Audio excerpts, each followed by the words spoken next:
Hello. There have been various documentaries about the 1988 Lockerbie bombing, most of which are excellent, sober, unsensationalist, and very moving. It remains the worst deadly terrorist strike in British history.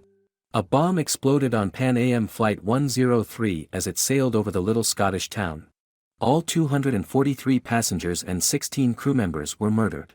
11 persons were murdered on the ground by debris that suddenly plummeted from the night sky. Lockerbie, A Search for Truth tells the story of one heartbroken father's efforts to find out what really happened, how the bomb got on the plane, who placed it there, whose outfit was behind it, and why the UK government seemed to be impeding his investigation at every turn. Jim Swire, played by Colin Firth, was a GP living in Bromsgrove, Worcestershire, with his wife, Jane, and their children when the aeroplane exploded, killing his soon-to-be 24-year-old daughter, Flora.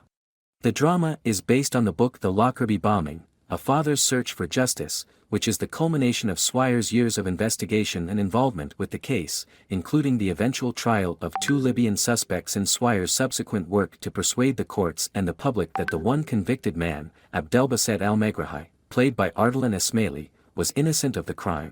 It is a remarkable narrative about one regular man's commitment to a cause. Unfortunately, remarkable stories, particularly those that revolve primarily around relentless investigative work and the unraveling of miles of bureaucratic red tape, do not often make good dramas. The 5-part miniseries appears to be enthralled to the novel and is overburdened with detail. Every step and misstep in Swire's path is documented, to an unavoidable deadening effect. Colin Firth plays him, and he doesn't add much color to an already gray character.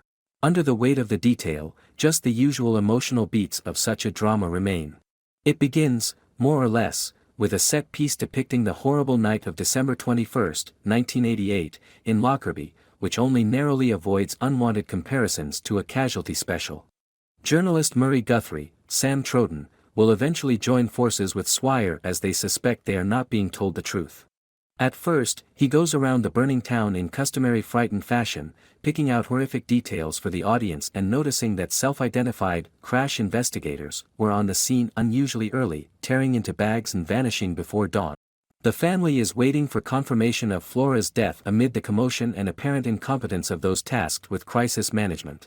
Flora's body was identified in the enormous local ice rink, which had been transformed into a mortuary. Then there's the increasingly abandoned wife, Catherine McCormack, who breathes new life into this undervalued aspect of the story, and the remaining children, who must cope with their grief on their own as Swire sublimates his into seeking the truth first for himself and Flora, then for Megrahi.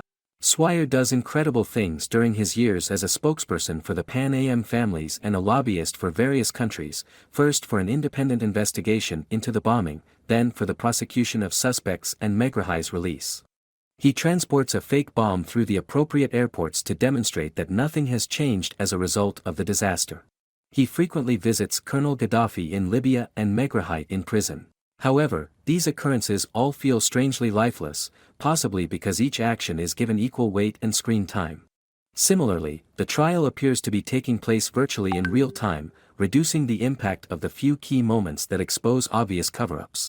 Lockerbie, A Search for Truth is the first of 2 fictionalized depictions of the event. The next, which will air soon, is a 6-part BBC drama starring Connor Swindells, Peter Mullen, and Merritt Weaver that will focus on the US and Scottish investigations as well as the impact of the tragedy on the town and families who have lost loved ones. It will be an intriguing and potentially enlightening pairing.